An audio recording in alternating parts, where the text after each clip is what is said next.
I don't think I've ever seen or played in a test match where the conditions over 5 days were so appalling as that Madras test match.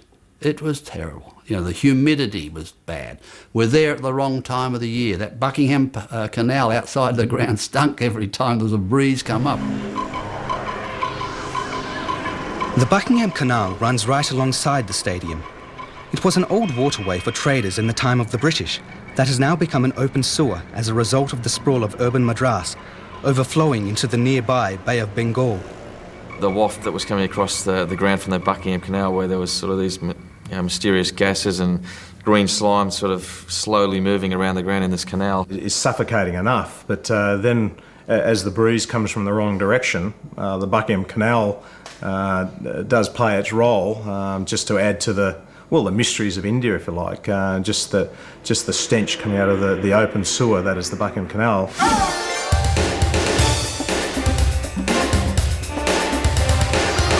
The opening ball of the series was sent down by Indian skipper Kapil Dev, but only rarely did he beat the bat. Jeffrey, Robert, Marsh and I decided that Australia would really get off to a good start, so no matter what we had to do, we had to try and do that for everybody else, because it was really, really hot on that first day and we had to continue through. Openers Marsh and Boon settled in quickly as the temperature hovered in the high 30s. Marsh even prompted Dev to remove himself from the attack after only his third over. This time, Jeff Marsh manages to beat the two men on the offside. 20-year-old paceman Chetan Sharma tried to extract life and paid the penalty. Next ball, Boon repeated the treatment as the Australians built an opening stand of 48.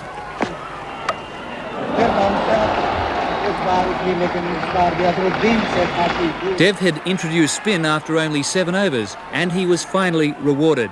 Marsh on 22 played across Yadav's line and top edge to the Indian captain.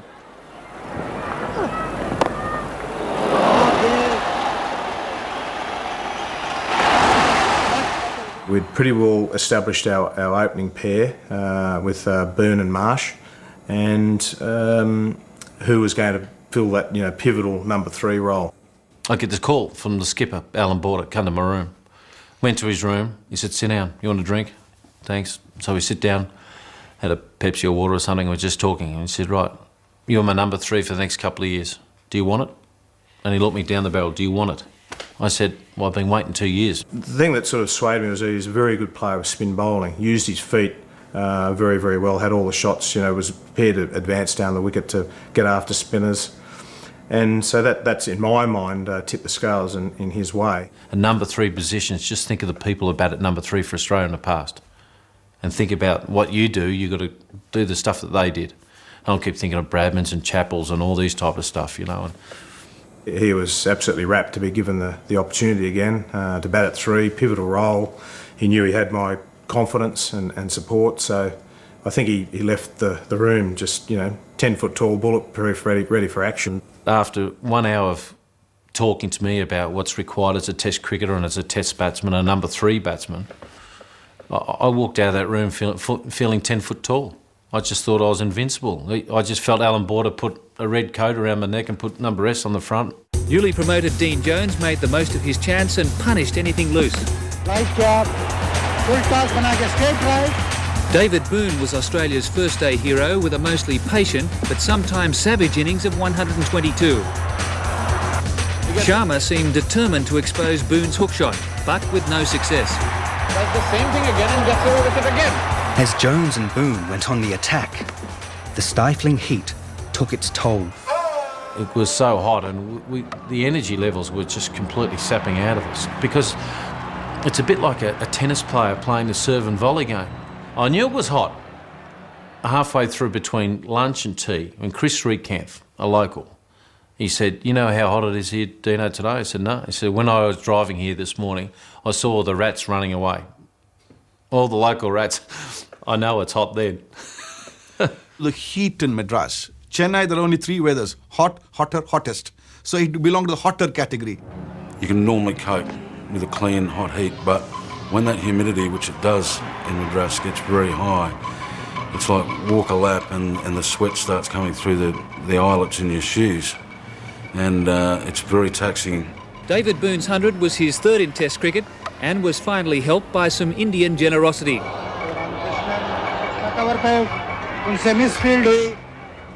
almost became a bit dizzy and hazy and couldn't focus on the ball, and then the second new ball came along.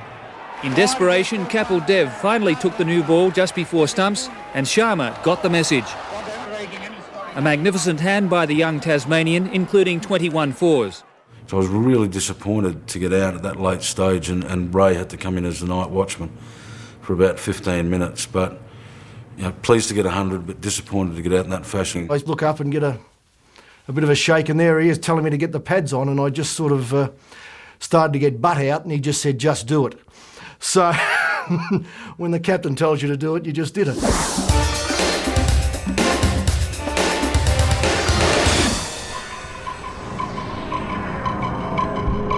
If the players had hoped for some relief from the oppressive heat, it was not to be. The cement of the tiered concrete stadium continued to be baked by the broiling sun and was almost too hot to touch. I don't think they played today in those conditions. I think they would say it was harmful to your health. It really was quite ridiculous when you look back, and it was so hot and so humid that you'd just step outside and it was like walking into a furnace. When play resumed this morning, night watchman Ray Bright showed complete disdain for India's best bowler, Ravi Shastri. And this could be a fix, yes. It was just about over the line. Not to be outdone, Dean Jones advanced from 88 to 96 with 2 spanking boundaries. The first a square leg. No question of my mind that I'm cutting that off. And the second, high, wide and handsome through mid-wicket. Yeah, that's about what he thinks. Then Ray Bright's gone saying, Jesus, it's hot. God, I know it's hot, Ray. I was here yesterday. Look, just... And he said, jeez, it's hot. And I could see him. He's going crimson red and he's starting to blow up, you know. I ended up holding out for 30-odd because I virtually just couldn't hold the bat in the end, and I didn't really know. I was in a fair bit of trouble. They got the doctor, but I had no idea what was happening. I was almost sort of not with it at all. He was basically gone. He was shot, almost reduced to tears. Jones, playing in only his third test, defied insufferable heat to reach his maiden test century with this on-drive from Shastri's bowling.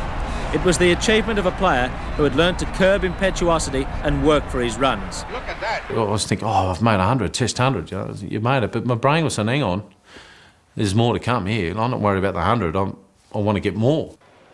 Jones even overshadowed his illustrious partner Alan Border in a stand of 178 for the 4th wicket as both men overcame India's bowlers in the testing conditions. The tragedy of it was played in India because it didn't get the publicity, it didn't get the recognition. It's one of the great innings ever played, one of the gutsiest innings ever played. And I think Dean Jones, I've never bowled against a better batter ever in my life. I mean, he didn't let me pitch the ball, really. The moment I would flight the ball, he was there at the pitch of the ball. And it was a lovely sight. You know, there are some times in your career when you enjoy being hit. And I think that was one innings I really enjoyed being hit because I was giving him that challenge that come out, step out and hit me.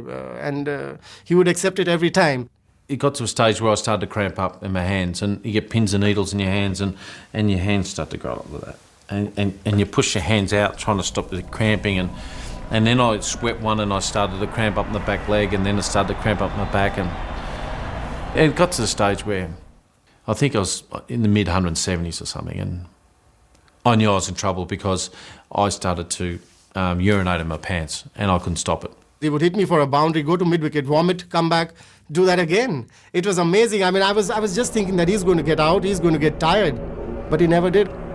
I've got to admit that I wasn't overly concerned. It was just, he's a bit crook, you know, and throwing up. But you know, you have these little fits of nausea, then you get back into the stream of things, and you might feel crook again. And I said, Davey, I've had enough. I'm stopping the game. This is stupid, me vomiting every 2 minutes. We're on TV, you know, and every time I hit the ball in the outfield, I can only walk one. I can't run. I'm cramping up. I can't move anymore. I was sort of in the situation where I'm thinking, well, I know what James like. I could cajole him into, you know, a bit more effort, not knowing, you know, how crook he really was. So, you know, that famous line about, we'll get someone tough out here, we'll get a Queenslander, because I